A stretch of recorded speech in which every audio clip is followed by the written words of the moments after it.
আমাদের সকলকে আজকে ক্লাসে স্বাগতম জানাচ্ছি। তোমরা নিশ্চয়ই তোমাদের আগের পড়াগুলো দেখে আছো। সেক্ষেত্রে তোমাদের যদি পড়াগুলো মনে না থাকে তাহলে ক্লাসগুলো গ্রুপে যেহেতু আছে সেখান থেকে তোমরা দেখে নাও, এবং তার ধারাবাহিক অনুসারে আমি আজকে যে বিষয়গুলো নিয়ে তোমাদের সাথে কথা বলবো সেই বিষয়গুলোর টপিকস আমি এখানে লিখে রাখছি, তোমরা সেটা খাতায় সুন্দর করে তুলে নাও। তাহলে আমি আজকে যে বিষয়টা নিয়ে তোমাদের সাথে কথা বলবো সেই বিষয়গুলো এখানে আমরা 1 নম্বর পয়েন্ট হিসেবে রাখতেছি যে গতদিন যেটা আলোচনা করতে যে আমরা শেষ করতে পারি নাই। একটা হচ্ছে রুদ্ধতাপীয় ও সমষ্ণ রেখার পারস্পরিক সম্পর্ক, এটা নিয়ে আমরা আজকে কথা বলবো। তোমরা লিখো, আমি সময় দিচ্ছি। রুদ্ধতাপীয় ও সমষ্ণ রেখার পারস্পরিক সম্পর্ক। 2 নম্বর যে পয়েন্টটা সেটা হচ্ছে সমষ্ণ ও রুদ্ধতাপ প্রক্রিয়ায় আদর্শ গ্যাসের সূত্রসমূহ। এই ক্ষেত্রে সমষ্ণ ও রুদ্ধতাপ এই দুই প্রক্রিয়ায় আদর্শ গ্যাসের কিছু সূত্র আছে যেটা আমরা ফার্স্ট পেপারে 10ম অধ্যায় থেকে পাবো। তারপরেও আমরা এখানে কিছুটা আলোচনা করেছি, তারই ধারাবাহিকতায় তোমাদেরকে দেখিয়ে দিলে তোমরা নিশ্চয়ই পারবা। আমি সেই বিষয়টা নিয়ে তোমাদের সাথে কথা বলবো। এই সূত্রগুলো দিয়ে আমাদের গাণিতিক সমস্যার সমাধান করতে হবে। থার্ড পয়েন্টটা রাখতেছি যে আমরা যদি সময় পাই সেক্ষেত্রে কিছু ম্যাথ তোমাদেরকে এই সংক্রান্ত দেখানোর চেষ্টা করব। তোমরা বাসায় নিয়মিত পড়াশোনা করো। তোমাদের একটা অনলাইন এক্সাম শেষ হয়েছে। এই অনলাইন এক্সামটাতে অনেকেই ভালো করতে পারো নাই। সেক্ষেত্রে এটা ছিল একটা জাস্ট শ্যাডো পরীক্ষা। এটার উপরে তোমার ভবিষ্যৎ পড়াশোনাটা বা দেখা যাচ্ছে রেজাল্টের উপরে খুব বেশি ইম্প্যাক্ট করবে না, কিন্তু তুমি যদি পড়াশোনার মধ্যে থাকো তাহলে সেক্ষেত্রে প্রতিটা স্টেপই তুমি ভালো করে করে এগিয়ে যাবা, এটাই আমরা আশা করতেছি। আর যেহেতু সামনে আমাদের শীতকাল আসতেছে, আমরা সবাই স্বাস্থ্যবিধি মেনে চলাচল করব, সবাই সুস্থ থাকার চেষ্টা করব। ব্রেনটাকে এনার্জাইজ করার জন্য পড়াশোনাটা আমাদের চালিয়ে যেতে হবে। সেই পড়াশোনার পার্ট হচ্ছে যে আমরা কোশ্চিন করব এবং সেই কোশ্চিনের আনসারটাও স্যারের কাছ থেকে প্রয়োজনে জেনে নেব। বইটা পড়বো, লেকচারটা শুনবো, ক্লাসে লেকচারটা তুলে নেব। তাহলে আমি আশা করতেছি যে তোমরা এই টপিকস 3টা তুলতে পারছো। এরপর আমরা চলে যাচ্ছি রুদ্ধতাপ ও সমষ্ণ রেখার পারস্পরিক সম্পর্ক এই বিষয়টা নিয়ে কথা বলতে। আমি এগুলো মুছে দিচ্ছি।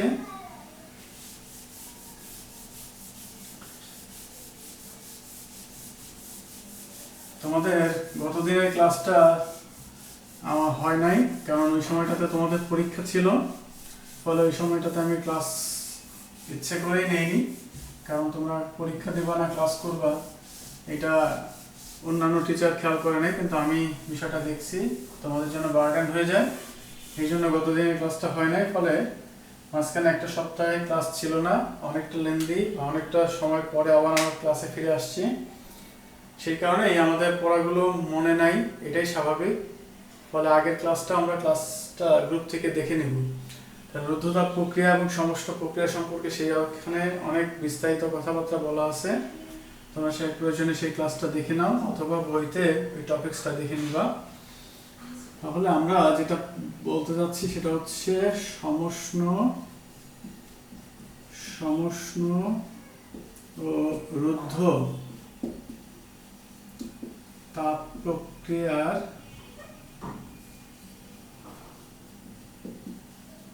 পারস্পরিক সম্পর্ক।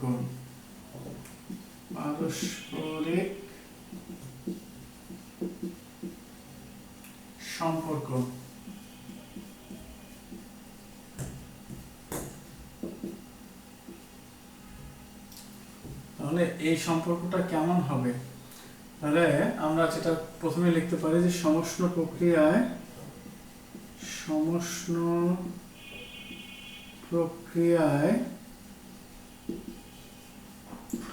আদর্শ গ্যাস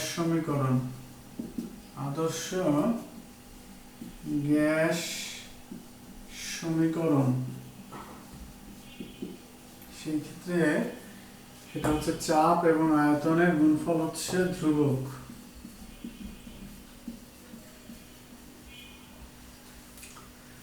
এটাকে আমরা 1 নম্বর সমীকরণ দিই। এরপরে এটা হচ্ছে চাপ এবং আয়তনের গুণফল ধ্রুবক। এখন আমরা এই সমীকরণটাকে ব্যবকলন করব বা অন্তরীকরণ করব। তাহলে কি হবে? তাহলে ক্ষুদ্রাতি ক্ষুদ্র পরিবর্তনের তার কিছু প্রভাব আমরা সমীকরণ থেকে পাব। যদিও তোমাদের কাছে একেবারে যেটা চোখে দেখা যাচ্ছে না এরকম একটা বিষয় নিয়ে আমি কথা বলতেছি, এই জন্য একটু বুঝতে অসুবিধা হতে পারে। তারপর আমরা ধরে নিই যে চাপ এবং আয়তনের গুণফলটা হচ্ছে একটা ব্রেড বা কেক। বাজার থেকে আমরা যে কেকটা কিনতেছি সেই কেকের পুরো অংশটুকু হচ্ছে চাপ এবং আয়তনের গুণফল। এখন আমরা যেটা করতে চাচ্ছি সেটা হচ্ছে তাকে স্লাইস করতে চাচ্ছি, মানে ক্ষুদ্রাতি ক্ষুদ্রভাবে কাটতে চাচ্ছি। যখন আমি সেটাকে স্লাইস করব তখন তার ভেতরের ইনগ্রেডিয়েন্টগুলো আমি সহজেই দেখতে পাবো যে তার ভেতরে হয়তো কিশমিশ আছে, তার ভেতরে বাদাম আছে, তার ভেতরে নারকেল থাকতে পারে বা আরো অন্যান্য উপাদান যেগুলো আমাদের খেতে ভালো লাগে সেই ধরনের উপাদান ওর ভেতরে দেয়া আছে। কিন্তু বাইরে থেকে আবরণটা সম্পূর্ণ অংশটুকু হয়তো বোঝা যাচ্ছে না। যখন আমি স্লাইড করব বা সেটাকে কাটবো তখন তার ভেতরে কি কি আছে সেই উপাদানগুলো আমার চোখে দৃশ্যমান হবে। তাহলে 1 নম্বর সমীকরণটাকে আমরা ব্যবকলন করে পাই। তাহলে লিখতে পারি যে 1 নং সমীকরণ কে ব্যবকলন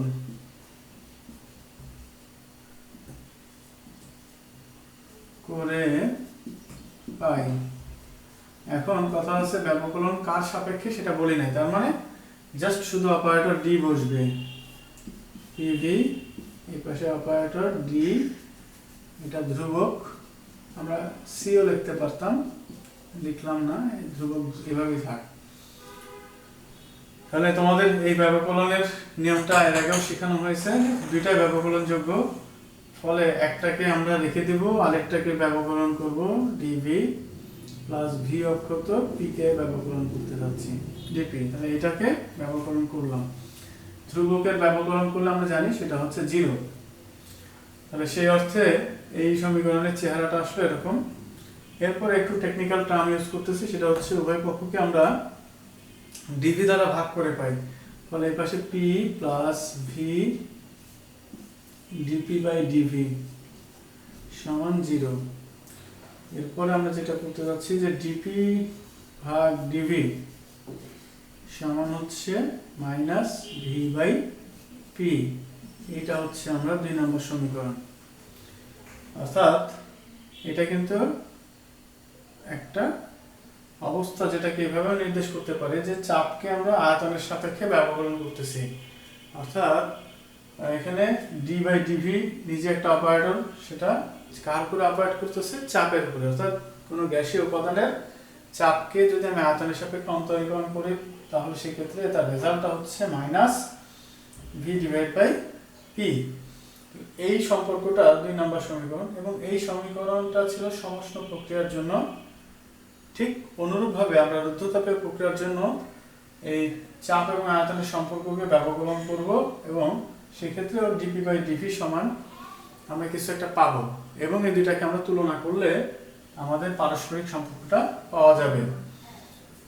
তাহলে তোমরা এ পর্যন্ত যদি তুলে থাকো তাহলে আমি চলে যাচ্ছি সমষ্ণ প্রক্রিয়ার জায়গাটা মুছে দিয়ে রুদ্ধতাপীয় প্রক্রিয়ায়। রুদ্ধতাপীয় প্রক্রিয়ায় আদর্শ গ্যাস সমীকরণ হয় PV to the power gamma সমান ধ্রুবক। এটা হবে তখন 3 নম্বর সমীকরণ। এখন 3 নং সমীকরণ, এটা হবে 3 নং সমীকরণ। এই ব্যবকলন করে পাই, তাহলে সেক্ষেত্রে এটার উপরে পাওয়ার হবে গামা, বাকি সব ঠিক আছে। এখন এই জায়গায় এসে V to the power gamma এই জায়গাটাতে এভাবে রাখো ব্র্যাকেটে, V to the power gamma এটা সমান আমরা 0, ঠিক আছে। এরপরে যেটা পাবো সেটা হচ্ছে এই জায়গায় আমরা একটু মুছে দিচ্ছি, এটাকে ঠিক করতে হবে। তাহলে 3 নম্বর সমীকরণের পরে আমাদের যে সমীকরণটা আস্তে আস্তে আসবে, এটাকে অন্তরীকরণ করলে যেটা পাওয়া যায় সেটা হলো পাওয়ারটা গুণ হবে পি গামা তারপরে V to the power gamma minus 1 into dV. অর্থাৎ আমরা x to the power n এর যে অন্তরীকরণ ছিল সেই অন্তরীকরণের সম্পর্কটা দেখো, পাওয়ারটা নেমে আসবে, পাওয়ার মাইনাস 1 হবে। আর যেহেতু কাজ সাপেক্ষে সেটা বলা না থাকার কারণে এটা শুধুমাত্র এভাবেই ডি এর সাথে থাকবে। এই জায়গায় এটার কোথাও অন্তরীকরণ করবো না, এটা এভাবেই সম্পর্কটা রেখে দিলাম, ডিপি সমান 0। এরপরে আমরা যেটা করব সেটা হলো এটাকেও আমরা যেটা ভাগ করব সেটা হলো ডিভি দ্বারা ভাগ করব উভয় পক্ষকে। অর্থাৎ সেক্ষেত্রে আমরা যেটা করব সেই সম্পর্কটা আমরা এটাকে আলোচনীতে উপরে লিখতে যাচ্ছি, তোমরা একটু ঝটপট তুলে ফেলো। সেটাকে আবার ডিভি দ্বারা ভাগ করতে যাচ্ছি। এক্ষেত্রে ডিভি দ্বারা যদি ভাগ করি তাহলে সেক্ষেত্রে হবে P gamma V to the power gamma minus 1 dV. DV দ্বারা যদি ভাগ করি তাহলে ডিভি থাকবে না, এই পাশে হবে V to the power gamma dP by dV. এই পাশে যদি ভাগ করো 0-কে ডিভি দিয়ে ভাগ করলো 0ই হবে। এরপরে এটাকে রেখে দিয়ে বাকিগুলোকে পার করে দিচ্ছি, তাহলে ডিপি বাই ডিভি এটা হচ্ছে আমার মাইনাস, তোমরা বুঝতে না পারলে নিজে নিজে করো, এক ধাপ আমি স্কিপ করতেছি। এটা এক পাশে ভাগ আকারে যাবে, V to the power gamma, এটাই হবে। তাহলে এটা হচ্ছে রুদ্ধতাপীয় প্রক্রিয়ার জন্য। এখন এখানে কিছুটা ঠিক করা যাবে। দেখো, সেই অর্থে এটা ডিপি বা ডিভি, এটা রুদ্ধতাপীয় প্রক্রিয়া লিখে দাও, রুদ্ধতাপীয় নিচে ছোট করে সমান। এই পাওয়ার ভি এর পাওয়ারের সাথে যদি চলে যায় তাহলে সেক্ষেত্রে হবে minus gamma P by V. এইটা হচ্ছে আমার আগের পর্যন্ত ছিল আমার 4 নম্বর সম্পর্ক, এবার হচ্ছে আমরা 5 নম্বর সমীকরণ দিতে পারি এটাকে, বা পরের সম্পর্কটাকে আমরা এভাবে লিখতে পারি,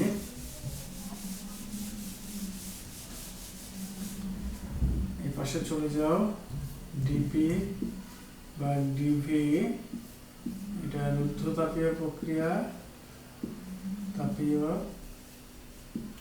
সমান এই গামাটাকে থাক, মাইনাস পি বাই ভিটাকে আমরা ব্র্যাকেটে যদি রাখি, মাইনাস পি বাই ভি সমানও কিন্তু ছিল ডিপি বাই ডিভি, সেটা সমষ্ণ প্রক্রিয়ার জন্য, সেটা গামা ডিপি বাই ডিভি, এটাকে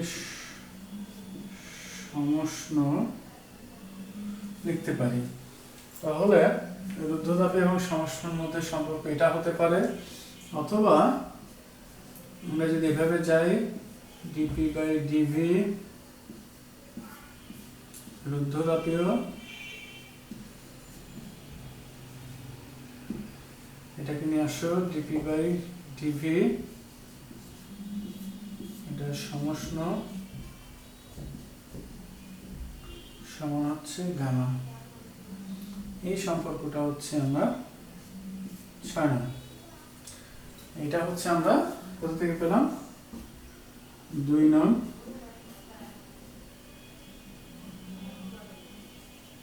সমীকরণ হতে।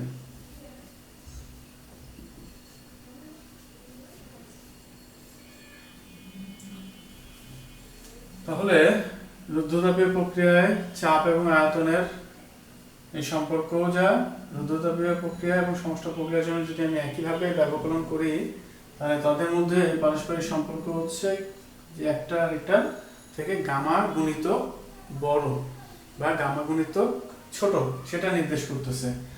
ভাগ দ্বারা বোঝানো হয় কত গুণ বেশি বা কত গুণ কম। এইটা হচ্ছে আমার সম্পর্ক।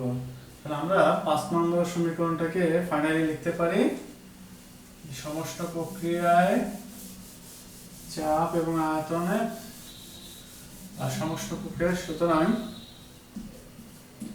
সুতরাং রুদ্ধতাপীয় প্রক্রিয়ার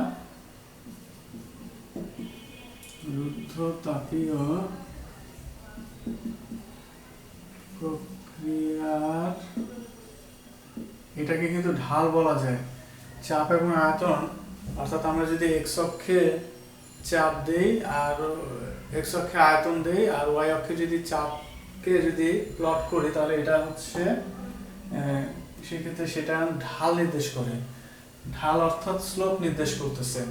আমরা দেখাবো সেটা রুদ্ধতাপীয় প্রক্রিয়ার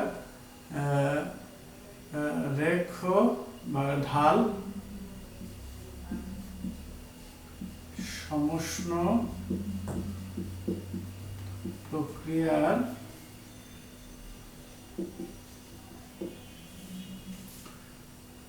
ঢাল অপেক্ষা গামা গুণিতক।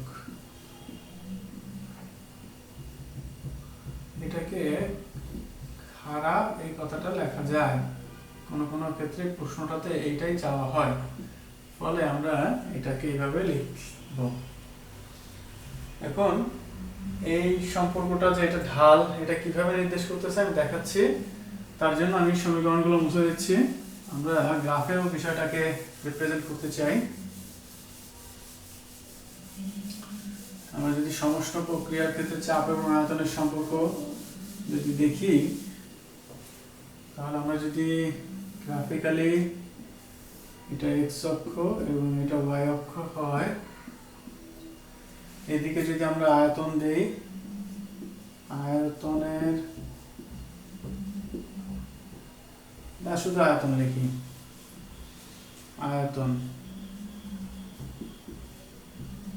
ভি, আর এই বরাবর যদি চাপ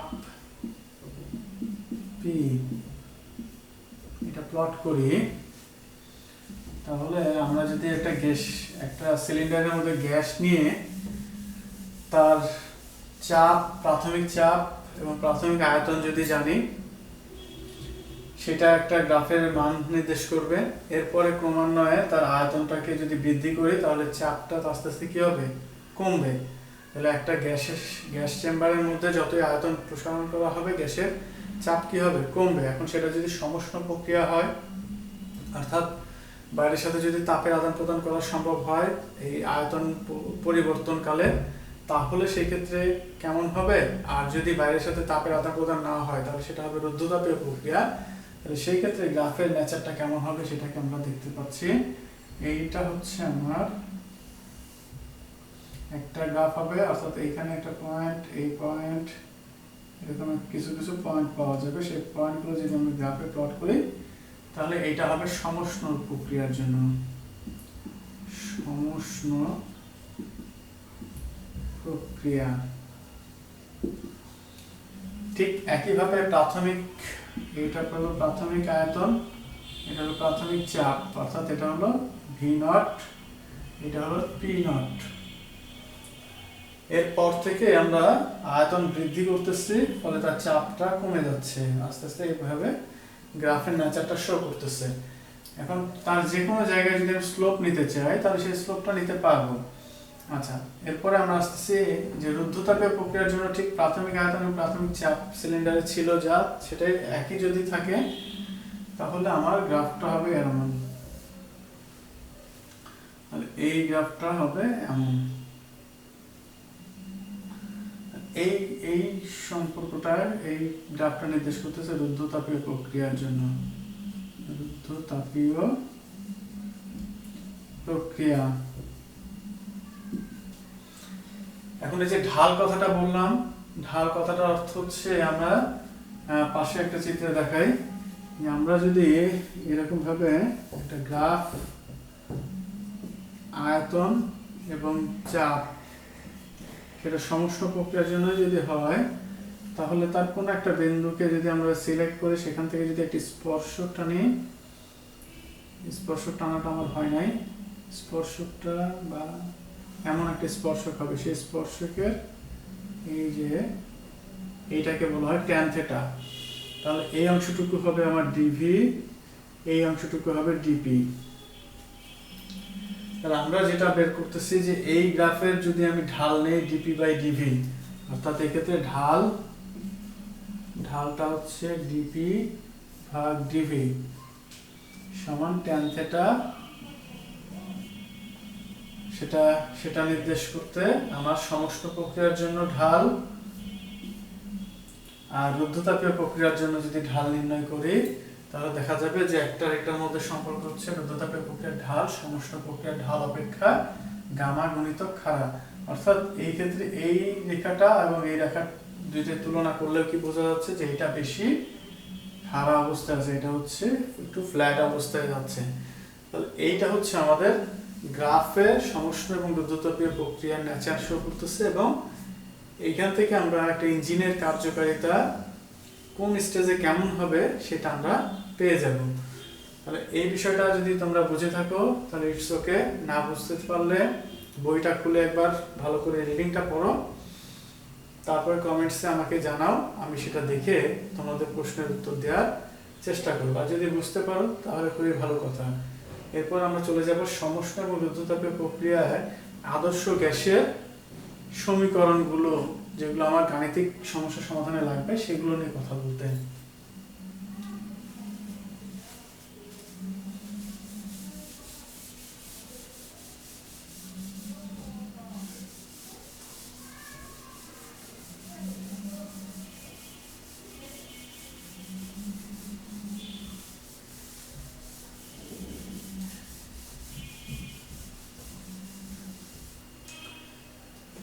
তাহলে আমরা পাশাপাশি দুইটা ঘর টানি, অর্থাৎ খাতার দুই পাশে দুইটা ভাগ করো, দুইটি পাশে ভাগ করে এক পাশে লেখো সমষ্ণ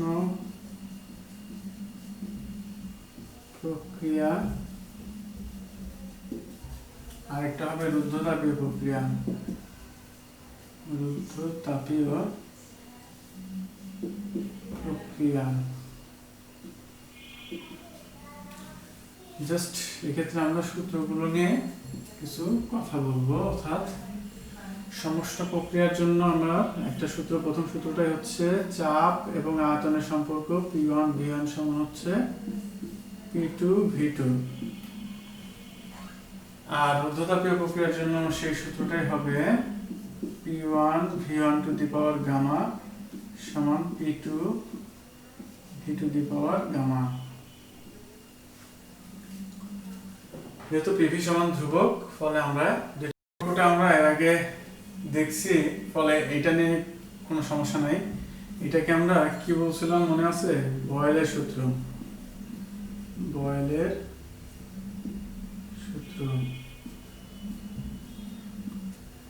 এই ক্ষেত্রে এই সম্পর্কটাকে বলা হয় চার্লসের সূত্র।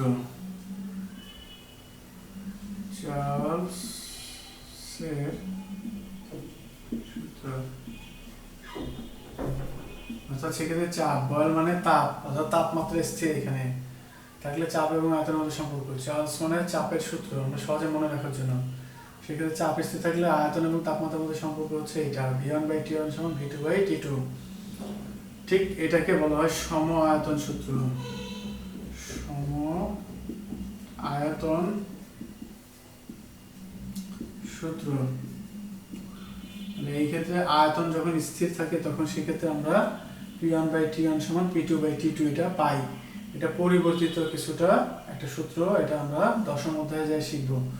আর আদর্শ গ্যাস সমীকরণ PV সমান nRT, এটা আমরা লিখবো আদর্শ গ্যাস সমীকরণ। আদর্শ গ্যাস সমীকরণ।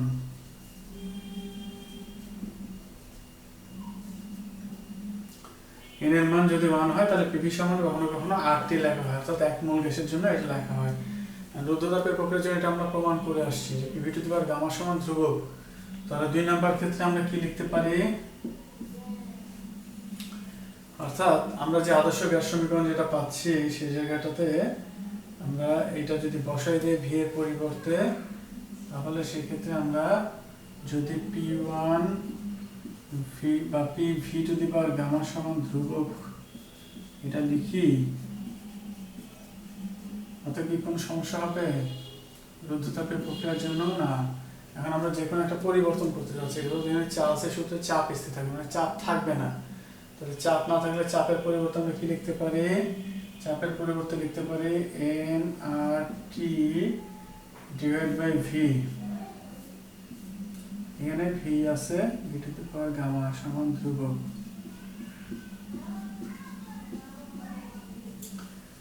এরপরে পাওয়ার এটার 1 আছে, নিচে আছে, ফলে উপরে উঠলে মাইনাস হবে, ফলে এটাকে T V to the power gamma minus 1 সমান এন আরটাকে পাশে পার করে দিলে ধ্রুবককে যদি ধ্রুবক দিয়ে ভাগ করি তাহলে সেটাও একটা ধ্রুবক হবে, ফলে এটা একটা ধ্রুবক হিসেবে আমরা লিখব। এখন এইটা যেহেতু সম্পর্ক পেলাম, ফলে এটাকে আমরা লিখব T one V one to the power gamma minus 1 সমান হচ্ছে T two V to the power gamma minus 1। এই সম্পর্কটা লিখব। এইটা হলো আমরা সূত্র হিসেবে 2 নম্বর সূত্রটা লিখব, অর্থাৎ 2 এর এটা একটা প্রুফ দেখানো হলো। এটা কিন্তু পাওয়ারের সাথে মাইনাস আছে, এখানে পাওয়ার ভি এর উপরে পাওয়ার কিছু নাই, মানে 1 আছে, এখানে ভি এর উপরে পাওয়ার গামা আছে, এটা নিচে আছে, এটা উপরে উঠলে এর সাথে পাওয়ার যোগ হবে, এটা -1 আর এটা গামা, তাহলে গামা মাইনাস 1 আসতেছে। টি সরাসরি আসছে, এন আরটার সাথে গুণ ছিল, এটাকে সেবার এই পাশে পার করে দিলে ধ্রুবককে ভাগ হয়ে গেল, তাহলে ধ্রুবককে যদি কিছু দিয়ে ভাগ করে তাহলে সেটাও একটা ধ্রুবক হবে, ফলে এটা চেঞ্জ হবে না, এটা ধ্রুবকই থাকলো। ফলে সেই অর্থে আমরা এটাকে যদি দুইটা অবস্থার জন্য লিখি তাহলে T one V one to the power gamma সমান T two V to the power gamma লিখতে পারি। আচ্ছা, আমার এই পাশটা একটু লম্বা হবে তোমাদের খাতায়, ফলে তোমরা এটা আর বৃদ্ধি হবে না, এদিকটা একটু বাড়বে, এটা মুছে দিব। আমি আবার 3 নাম্বার সম্পর্ক করতে যাব, অর্থাৎ সেক্ষেত্রে সম আয়তনের ক্ষেত্রে সম্পর্কটা কি হবে সেটা দেখাচ্ছি, তোমরা ঝটপট তুলে নাও। তাহলে 3 নাম্বারের জন্য আমরা সম্পর্ক যদি যাই তাহলে এই জিনিসটাই লিখবো যে P V to the power gamma সমান ধ্রুবক, কিন্তু এই জায়গাটাতে আমরা চেঞ্জ করব, এই জায়গাটাতে এই জায়গায় চেঞ্জ হবে, ফলে এটা থাকবে না। এখন এই ক্ষেত্রে আয়তন ধ্রুবক, ফলে এখানে আমরা আয়তনের পরিবর্তে কি লেখা যায়? আয়তনের পরিবর্তে N R T divide by P, ফলে আমরা পি তো থাকলোই, এটাকে লিখতে পারি N R T divide by P, গোটাটার উপরে পাওয়ার আছে গামা সমান ধ্রুবক। এই আদর্শ গ্যাস সমীকরণ থেকে আমি যখন যেটাকে কনস্ট্যান্ট রাখতেছি সেটার পরিবর্তে নিজে বসাইতে পারতেছি, তাহলে সমআয়তনের জন্য আয়তন ধ্রুবক, ফলে আয়তনের পরিবর্তে রিপ্লেস করে দিলাম এটা দিয়ে। এখন এটাকে লিখলে হবে পি, এখানে পাওয়ার আছে গামা, এটা 1, ফলে এটা হবে 1 মাইনাস গামা, আর বাকিটা হচ্ছে T to the power gamma, N এবং আর এর উপরে পাওয়ার গামা, ওইটাকে যদি ভাগ করে দেই তাহলে সেটাও হবে ধ্রুবক, ফলে আমার ওইটা ধ্রুবক ছিল, ধ্রুবকের পাওয়ার দিলে সেটাও ধ্রুবক হবে, আবার সেটা ভাগ করে দিলে তাও ধ্রুবক থাকবে, ফলে আমরা এটাকে ফাইনালি লিখতে পারি P1 1 minus gamma T1 gamma সমান P2 1 minus gamma T to the power gamma. এইটা হলো আমার থার্ড বা 3 নাম্বার সম্পর্কের সাথে অ্যালাইনমেন্ট হবে, অর্থাৎ এটা 3 আর এটা 3। তাহলে এই ছিল আমার সমষ্ণ প্রক্রিয়া এবং রুদ্ধতাপীয় প্রক্রিয়ায় ইঞ্জিনের ক্ষেত্রে আমরা সূত্রগুলোকে এভাবে মডিফাইড রূপে ব্যবহার করব। এখন সমষ্ণ প্রক্রিয়া প্রশ্নে সরাসরি বলা না থাকলে কিভাবে বুঝবো? ফলে এটাকে ব্র্যাকেটে লিখো যে ধীরে ধীরে পরিবর্তন পরিবর্তন। তাহলে যদি কোনো জায়গায় উদ্দীপকের সরাসরি সমষ্ণ প্রক্রিয়া নাই, কিন্তু যদি বলা হয় যে আয়তনটা খুব ধীরে ধীরে পরিবর্তন করে দ্বিগুণ করা হলো বা আয়তনটা কমিয়ে অর্ধেক করা হলো, এই ধীরে ধীরে কথাটার অর্থই হচ্ছে সমষ্ণ প্রক্রিয়া। আর রুদ্ধতাপীয় প্রক্রিয়ার জন্য আমরা কি লিখবো? রুদ্ধতাপীয় প্রক্রিয়ার জন্য আমরা সেটাও বুঝবো যে হঠাৎ হঠাৎ বা দ্রুত দ্রুত পরিবর্তন পরিবর্তন।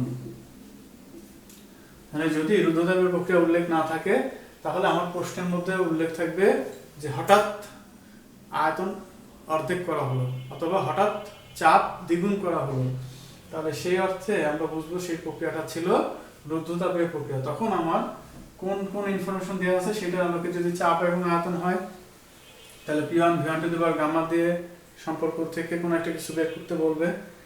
যদি সেটা তোমার চাপ এবং তাপমাত্রার সম্পর্ক থেকে ইনফরমেশন থাকে, তাহলে চাপ এবং তাপমাত্রার 4টা টার্মের মধ্যে 3টা টার্ম উল্লেখ থাকবে, আরেকটা টার্ম আমার কাছ থেকে জানতে চাইবে। এইভাবে এই সূত্রগুলোকে আমরা ব্যবহার করব সমুষ্ণ এবং রুদ্ধতাপীয় প্রক্রিয়ায় আমার ইঞ্জিন কাজ করছে কতটুকু, সেক্ষেত্রে চাপ এবং আয়তন, চাপ এবং তাপমাত্রা, চাপ এবং আয়তন এবং তাপমাত্রার পারস্পরিক সম্পর্কগুলো এই সূত্রগুলো দিয়ে নির্ণয় করা হবে। বইয়ের ভেতরে উদাহরণের ম্যাথগুলো যেগুলো যেখানে পাওয়া যায় সেগুলো করার চেষ্টা করবা। সেগুলো যদি বুঝে থাকো ইটস ওকে, তাহলে এরপরে চলে আসবো আমরা অনুশীলনীতে। আর যদি সেখানে কোথাও কোনো জায়গায় বুঝতে অসুবিধা থাকে সেটা ছবি তুলে আমাকে জানাও। তবে অবশ্যই আমি যেই পাঠটুকু নিয়ে কথা বলতেছি সেই আলোকেই তুমি ছবিটা দাও, তাহলে তোমার প্রশ্নটার উত্তর দিতে আমার সুবিধা হবে, তোমাকে বোঝাইতে সুবিধা হবে। কারণ আমি যে অংশটুকু পড়াইতেছি সেই অংশটুকু নিয়ে কথা বললেই তুমি সেই ক্ষেত্রে ধরতে এবং বুঝতে সহজে পারবা। আচ্ছা, এরপর আমরা চলে যাচ্ছি অনুশীলনীর। আমি যে আজকে সমষ্ণ প্রক্রিয়া এবং রুদ্ধতাপীয় প্রক্রিয়ার যে ম্যাথগুলো হবে বললাম, সেই ম্যাথগুলোর একটা ম্যাথ তোমাদেরকে বলতেছি। পৃষ্ঠা 68, অর্থাৎ আমাদের এই যে বইটা দেখতে পাচ্ছ, আমাদের বইটা এটা হচ্ছে ডক্টর আমির হোসেন স্যারের বই। এই বইটা যদি তোমাদের কাছে থাকে তাহলে তোমরা পেজ নাম্বারটাতে গেলে 68 নম্বর পেজে পেয়ে যাবে। তারপরে যারা অন্য কোনো রাইটারের বই কিনে ফেলেছো তাদের জন্য আমি প্রশ্নটা বলে দিচ্ছি, তোমরা সুন্দর করে খাতায় তুলে ফেলো। যে আমার খুব সিম্পল একটা ম্যাথে আপাতত প্রথমে যাব। তোমার হচ্ছে 7 নম্বর প্রশ্নটা বলা হচ্ছে যে 15 ডিগ্রি সেলসিয়াস তাপমাত্রায়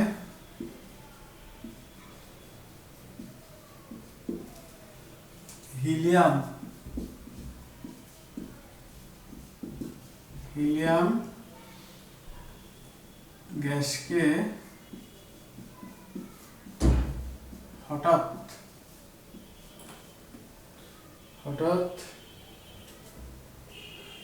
এর আয়তন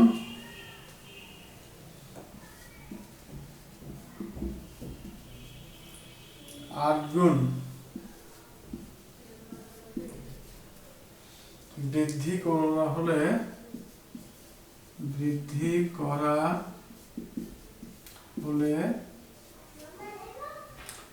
এর তাপমাত্রা পরিবর্তন বের করুন। এর তাপমাত্রার পরিবর্তন বের করো। যাদের বইতে আছে তাদের প্রশ্নটা তুলতে হবে না, যাদের দেখাচ্ছে এই রাইটারের বই না তারা প্রশ্নটা আপাতত তুলবো, আমরা কষ্ট করে তুলবো, কারণ আমরা বিষয়টা একটু গাণিতিক প্রবলেম সলভ করলে বিষয়টা বুঝতে সুবিধা হয়। তাহলে সেই অর্থে আমরা 7 নম্বর প্রশ্নটা দেখো কি কি ক্লু আছে।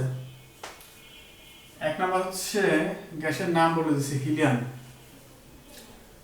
হঠাৎ, তার মানে বুঝতে হচ্ছে এটা রুদ্ধতাপীয় প্রক্রিয়া। এর শুরুর আয়তন কত সেটা বলে দেওয়া নাই, কিন্তু আয়তন 8 গুণ বৃদ্ধি করা হয়েছে। তাহলে আয়তন 8 গুণ বৃদ্ধি করা হয়েছে, এই জায়গাটাতে আমাকে দাগ দাও। তাহলে এর তাপমাত্রার পরিবর্তন বের করতে বলা হচ্ছে। তাহলে শুরুতে তার তাপমাত্রা কিন্তু আমরা দেয়া আছে 15 ডিগ্রি সেলসিয়াস। তাহলে আমরা এই প্রশ্নটার জন্য কি কি দেয়া আছে স্টেপ বাই স্টেপ যাই। দেওয়া আছে শুরুর তাপমাত্রা, তার মানে এটা হলো আদি তাপমাত্রা T1 সমান হচ্ছে আমার 15 ডিগ্রি সেলসিয়াস। আচ্ছা, শেষ তাপমাত্রাটা বের করতে হবে। শেষ তাপমাত্রা T2, এটা যেহেতু তাপমাত্রা পরিবর্তন বের করতে হবে, মানে শেষ তাপমাত্রা বের করতে হবে, তারপরে তাপমাত্রার পরিবর্তন বের করতে হবে। তাপমাত্রার পরিবর্তন ডেল্টা টি সমান, কোনটা বড় হবে আমি জানি না, যদি যেটা বড় হবে সেটাই বিয়োগ করে বের করতে হবে। তাহলে এটা হোয়াট, আয়তন 8 গুণ বৃদ্ধি করা হয়েছে, তার মানে শুরুর আয়তন কত, আদি আয়তন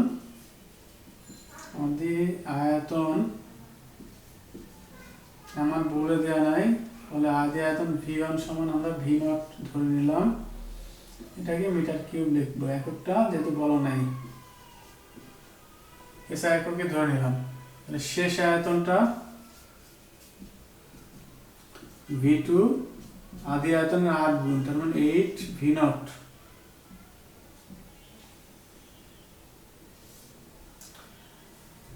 হঠাৎ রুদ্ধতাপের প্রক্রিয়া, তার মানে এখানে একটা গামা ব্যাপার আছে, তাহলে সেক্ষেত্রে গামা মানটা হচ্ছে হিলিয়াম গ্যাস, হিলিয়াম কয় পরমাণু গ্যাস, এটা মান দেওয়াও থাকতে পারে নাও দেওয়া থাকতে পারে, তাহলে দেওয়া নাই বিধায় আমরা ধরে নিয়ে আপাতত করতেছি গামার মান হচ্ছে এক পরমাণু গ্যাসের জন্য 1.66, যদি দেওয়া থাকে তাহলে সেটা ব্যবহার করব। এই ইনফরমেশনগুলোর পরে যে আমাকে সূত্র নির্বাচন করতে হবে, আমরা জানি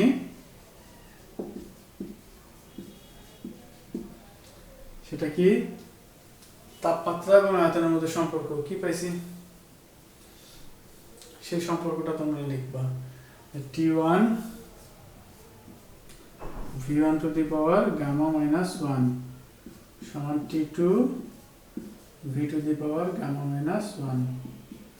এই সম্পর্ক থেকে আমরা T2 বের করতে চাচ্ছি, তাহলে T2 সমান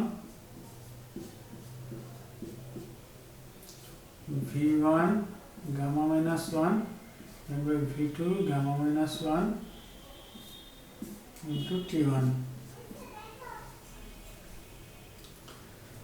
আয়তনটা বেড়ে গেছে, ফলে তাপমাত্রাটা অবশ্যই হ্রাস পাবে, তাহলে T2 V1 এর পরিবর্তে আমরা বসাই দেব V0 gamma minus 1, এটা হবে 8। আচ্ছা, এই পাওয়ারটা যেহেতু দুইটার পরে আছে, ফলে পাওয়ারটা বাইরে দিই, V2 এর পরিবর্তে লিখবো 8 V0 গোটাটার পরে পাওয়ার দাও gamma minus 1 into T1। এরপরের স্টেপটা দেখো, V1 কেটে যায়, ফলে 1/8 থাকে, 1/8, এই 1/8 এর উপরে এবার পাওয়ার বসাইতে হবে ক্যালকুলেটরে,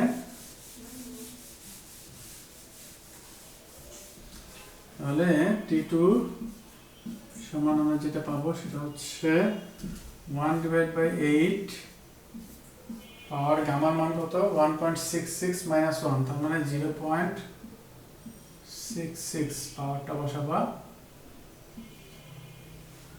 তার সাথে গুণ হচ্ছে পাওয়ার, এর সাথে টোটালটার সাথে গুণ হচ্ছে T1 15 ডিগ্রি সেলসিয়াস, এটা সেলসিয়াস এককে রাখলে হবে না, এটাকে কেলভিন এককে প্রকাশ করতে হবে, তাহলে 15 প্লাস কত হবে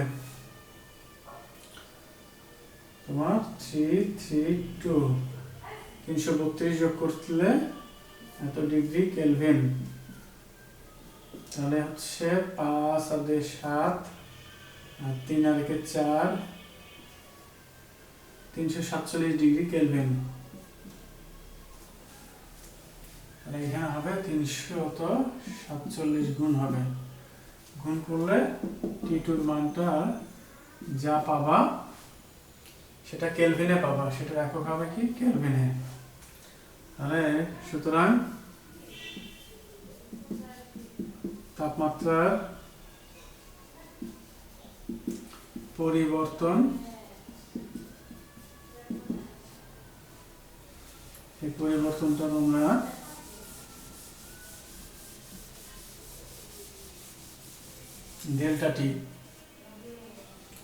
ডেল্টা টি সমান T1 মাইনাস T2।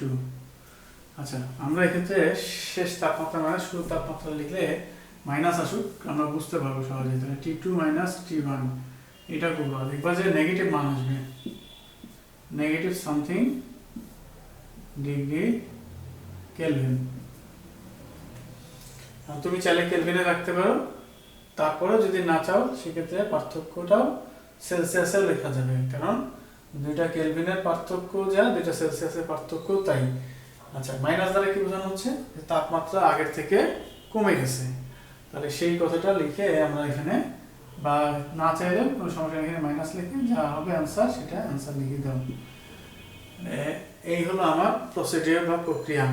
তাহলে এইরকম ধাপে কিছু ম্যাথ অনুশীলনীতে পাবা, উদাহরণে পাবা, সেখানে নিজেরা করার চেষ্টা করো। কোথাও কোনো জায়গায় যদি যেটা পারবো না সেটা আমাকে জানাও।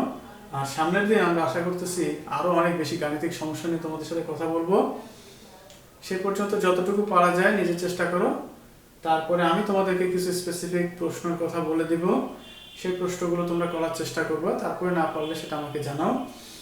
আর সবগুলো যে পারবা তা না, কারণ একটার সাথে একটা ইন্টার লিঙ্ক আছে। আমি যে পার্টটুকু পড়াচ্ছি সেই পার্টটুকু থেকে হয়তো কোশ্চিনের কিছু অংশ আছে, বাকি অংশ দেখা যাচ্ছে অন্য পার্ট থেকে আছে, সেক্ষেত্রে তোমাদের হয়তো একটু প্রবলেম হবে। তারপরেও তোমরা যেগুলো পারবা সেগুলো আমি বলে দেবো, যে অংশগুলো তোমার পারা উচিত বা তুমি চাইলে এই সূত্রগুলো ব্যবহার করে করতে পারবা। আমি আশা করতেছি যে তোমরা আজকের ক্লাসটা খুব ভালো করে খেয়াল করছো। যদি কেউ কোনো কারণে আগের ক্লাসগুলো মিস করে থাকো, আমি আবারও বলতেছি যে তুমি সেই ক্লাসগুলো ধারাবাহিকভাবে দেখে তারপরে তুমি এই ক্লাসটা দেখো, তাহলে তোমার বুঝতে সুবিধা হবে। সেক্ষেত্রে এতগুলো ক্লাসের মধ্যে কীভাবে খুঁজে পাবো স্যার? কোনো সমস্যা নেই। ওইখানে যখন তুমি গ্রুপের মধ্যে ঢুকবো, এখানে সার্চ বাটনে যে টিচারটার নাম, যে টিচারটার ক্লাস খুঁজতে যাচ্ছ সেই টিচারের নামটা লিখবা, তাহলে দেখবা যে তার ক্লাসগুলো তোমাকে শো করতেছে সিরিয়ালি। তখন তুমি সেগুলো একটার পর একটা দেখো, তাহলে তোমার প্রবলেমটা অনেকাংশে সলভ হয়ে যাবে। ঠিক আছে, তাহলে সবাই ভালো থাকো, সুস্থ থাকো। আজকে এখানে শেষ করছি। আল্লাহ হাফেজ।